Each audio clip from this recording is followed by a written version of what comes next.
The Dawn Express, आईना सच का।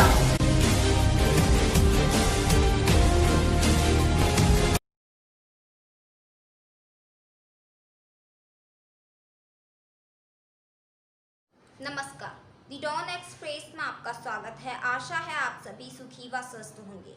आज राष्ट्रीय खेल दिवस की आपको हार्दिक शुभकामनाएं। तो चलिए बढ़ते हैं पहली खबर की ओर।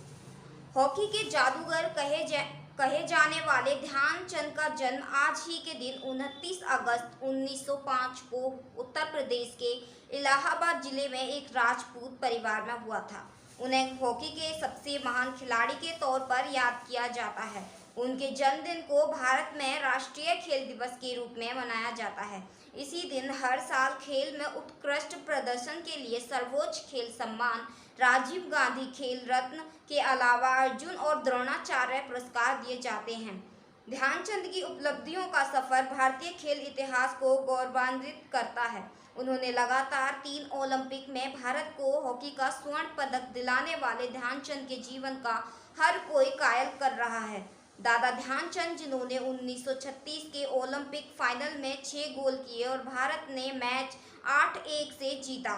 हिटलर ने ध्यानचंद से कहा, जर्मन राष्ट्र आपको अपने देश भारत और राष्ट्रवाद के लिए सैल्यूट करता है।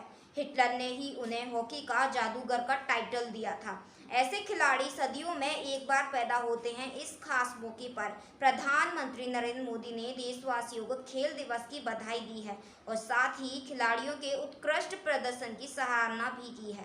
इस दौरान पीएम मोदी ने ट्विटर पर ट्वीट कर हॉकी के जादूगर मेजर ध्यानचंद को श्रद्धांजलि दी। पीएम मोदी ने अपने ट्विटर पर लिखा, भारत सरकार खेल को लोकप्रिय बनाने और भारत में खेल प्रतिभाओं को समर्थन देने के लिए कई प्रयास कर रही है। मैं सभी खेल और फिटनेस को अपने दिनचर्या का हिस्सा बनाने का आग्रह करता हूं। पीएम ने कहा, राष्ट्रीय खेल दिवस उन सभी खिलाड़ियों की उपलब्धियों का जश्न मनाने का दिन है जिन्होंने विभिन्न खेलों में भारत का प्रतिनिधित्व किया है और हमारे राष्ट्र को गौरवान्वित किया है। मेजर ध्यानचंद की जयंती के अवसर पर मेजर ध्यानचंद नेशनल स्टेडियम में केंद्रीय खेल मंत्री किरेन रिजिजू ने पुष्पांजलि अर्पित की। वहीं कांग्रेस पार्टी ने ट्वीट कर राष्ट्रीय खेल दिवस की बधाई दी है। खेल दिवस के मौके पर राष्ट्रपति भवन में अवार्ड सेरेमनी नहीं हुई। राष्ट्रपति रामनाथ कोविंद ने इस साल अलग अलग 7 वर्गों में 74 खिलाड़ियों और कोच को पुरस्कार दिए। इस साल पहली बार एक साथ 5 खिलाड़ियों को खेल रत्न मिले। आज आयोजित कार्यक्रम में राष्ट्रपति रामनाथ कोविंद वीडियो कॉन्फ्रेंसिंग के जरिए जुड़े और पुरस्कार पाने वाले खिलाड़ी अपने शहर के sports authority of India centre से जुड़े। खेल मंत्री किरण रिजिजू और कुछ और महत्वपूर्ण मेहमान विज्ञान भवन के इस कार्यक्रम में मौजूद रहे।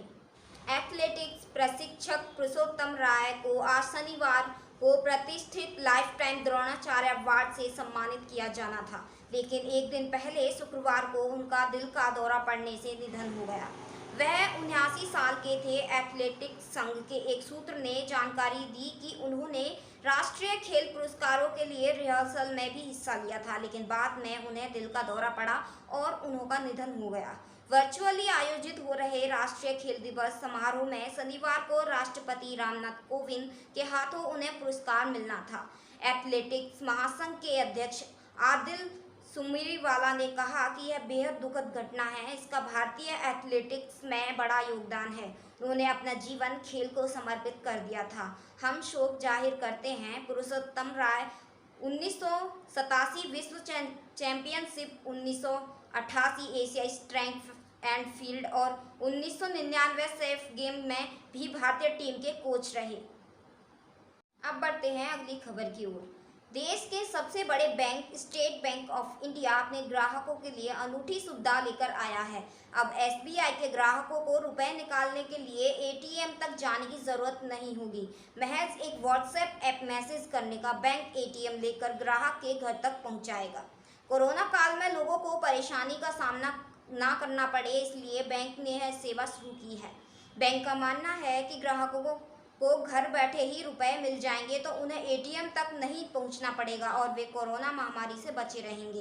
एसबीआई ने इस सेवा की को आपकी मांग पर एटीएम आपके द्वार पर नाम दिया है। इसके तहत ग्राहक को अपने रजिस्टर्ड मोबाइल फ़ोन से बैंक को नंबर पर एक व्हाट्सएप मैसेज करना होगा। यह काम बैंक में फ़ोन लगाकर भी किया जा सकता है। इसके बाद नज़दीकी शाखा की वैन एटीएम के साथ ग्राहक के घर पहुंचेगी, जहां वो बिना किसी परेशानी के पैसा निकाल पाएंगे। इस बारे में एसबीआई की ओर से आधिकारिक ट्विटर हैंडल पर जानकारी दी गई है। एसबीआई ने अपने ग्राहकों से कहा है कि आप सिर्फ हमें एक व्हाट्सएप मैसेज कीजिए, हम एटीएम आपके घर के सामने ले आएंगे।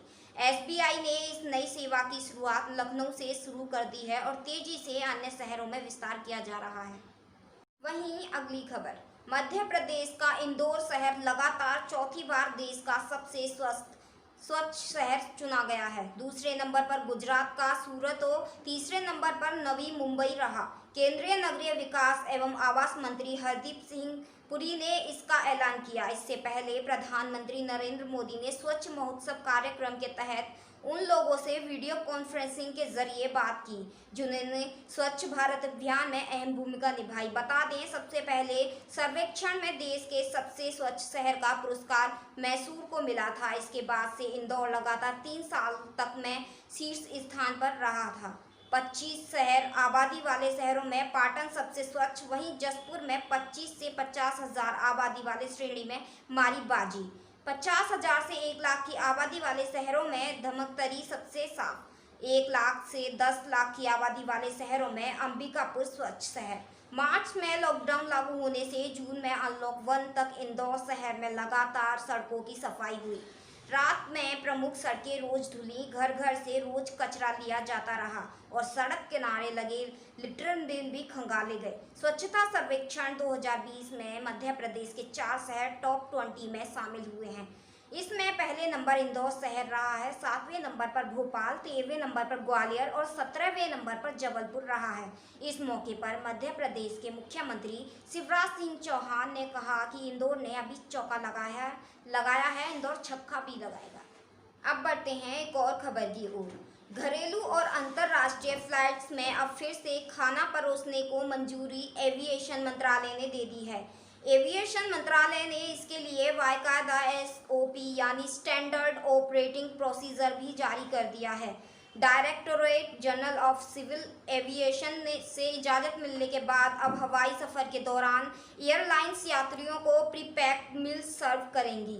यात्रियों को अब फ्लाइट्स में कोरोना संकट से पहले की तरह पैक्स मील्स या फिर ड्रिंक्स या फिर गर्म भोजन सर्व किया जा सकेगा। अब तक एवियन मंत्रालय की गाइडलाइन के अनुसार घरेलू और अंतर्राष्ट्रीय उड़ानों में खाना सर्व करने पर मनाही थी, लेकिन अब उड़ानों में बेहतर प्रबंधन की आवश्यकता के साथ ही सरकार ने एयरलाइंस को सुरक्षित प्रकार से ताज़ा भोजन और स्नैक्स सर्व करने की इजाज़त दे दी है।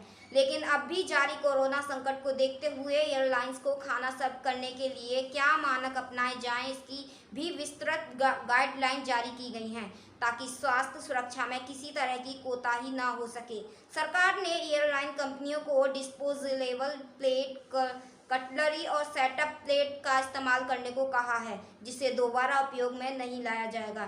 डिस्पोजेबल ग्लास, बोतल, कैन और कंटेनर में ही चाय, कॉफ़ी और अन्य पेय पदार्थ परोसे जाएंगे। इसके बाद साथ ही हर एक मील और पेय सेवा के लिए क्रू को दस्तावेज का नया सेट पहनना होगा। भोजन के ऐलान के साथ ही सरकार ने घरेलू और अंतर्राष्ट्रीय उड़ानों के लिए इन फ्लाइट मनोरंजन की भी मंजूरी दे दी है। सरकार ने एयरलाइन को यह सुनिश्चित करने के लिए कहा है कि डिस्पोजेबल ईयरफोन का इस्तेमाल हो या यात्रियों के लिए साफ और कीटाणु रहित ईयरफोन प्रदान किए जाएं। यात्रियों की सुरक्षा का ध्यान में रखते हुए एसओपी में ये भी कहा गया है कि एयरलाइंस को हर फ्लाइट के बाद सभी टच पॉइंट्स को साफ और सैनिटाइज करना होगा। अब रुक करते हैं अगली खबर की ओर। स्मार्टफोन निर्माता कंपनी OnePlus ने हाल ही में OnePlus Nord को लॉन्च किया था।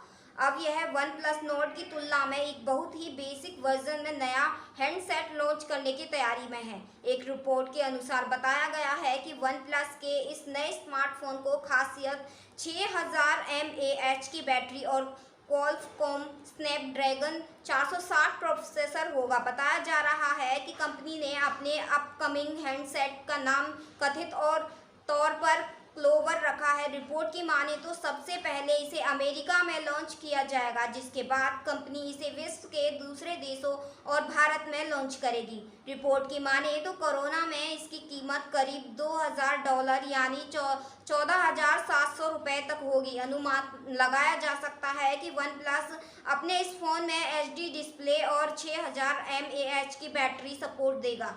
एक रिपोर्ट के अनुसार वन प्लस क्लोवर स्मार्टफोन में 6.52 इंच का HD plus 720x1560 pixel display दिया जाएगा। इसके साथ ही इसमें octa core Qualcomm Snapdragon 460 processor का इस्तेमाल होगा। इसमें 4GB रैम के साथ 64GB तक फ़ोन की स्टोरेज क्षमता होगी, जिसमें माइक्रो SD कार्ड का इस्तेमाल करके बढ़ाया जा सकेगा। इस हैंडसेट की एक खासियत इसका ट्रिपल रियर कैमरा सेटअप भी होगा, जिसमें 13 मेगापिक्सल की प्राइमरी कैमरे के साथ 2 मेगापिक्सल के 2 और सेंसर्स होंगे। नए वन प्लस क्लोवर का सीधा मुकाबला सैमसंग के गैलेक्सी M31s स्मार्टफोन में होगा। फिलहाल के लिए इतना ही। बाकी खबरों के लिए बने रहिए द डॉन एक्सप्रेस के साथ। सभार, डेली हंट, डेली होम। धन्यवाद।